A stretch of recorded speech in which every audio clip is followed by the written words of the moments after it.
തെറ്റായ objective select ചെയ്താൽ നമ്മുടെ ബഡ്ജറ്റ് മുഴുവനും വേസ്റ്റായി പോകും. അത് നമ്മൾ ആദ്യം മനസ്സിലാക്കണം. മെറ്റാ ആഡ്സ് ഡേ 4 മെയിനായിട്ട് 6 ഒബ്ജക്റ്റീവാണ് മെറ്റാ ആഡ്സിൽ വരുന്നത്. പ്രധാനമായിട്ട് നമ്മൾ യൂസ് ചെയ്യുന്നത് 3 എണ്ണമാണ്. അതിൽ ഒന്നാമത്തത് അവയർനെസ് ആണ്. നമ്മുടെ ബ്രാൻഡ് ആളുകളിലേക്ക് എത്തിക്കാൻ വേണ്ടിയിട്ടുള്ള ചെറിയ ക്രിയേറ്റീവ് കണ്ടന്റ് കാര്യങ്ങളൊക്കെ ആയിട്ട് നമ്മൾ ആഡ് ചെയ്യും. രണ്ടാമത്തത് ട്രാഫിക്കാണ്.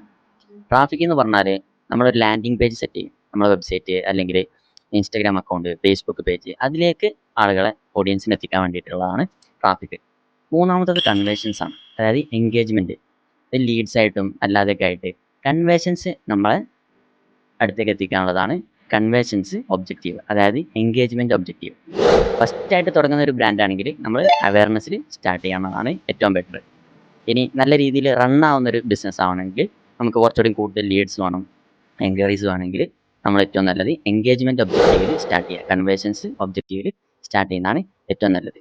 ഇപ്പോൾ തന്നെ വീഡിയോ സേവ് ചെയ്ത് വെച്ചോളി. ബിസിനസ് സ്കെയിൽ ചെയ്യാനും ഗ്രോത്ത് ഉണ്ടാവാനൊക്കെ ഈ വീഡിയോ ഉപകാരപ്പെടും.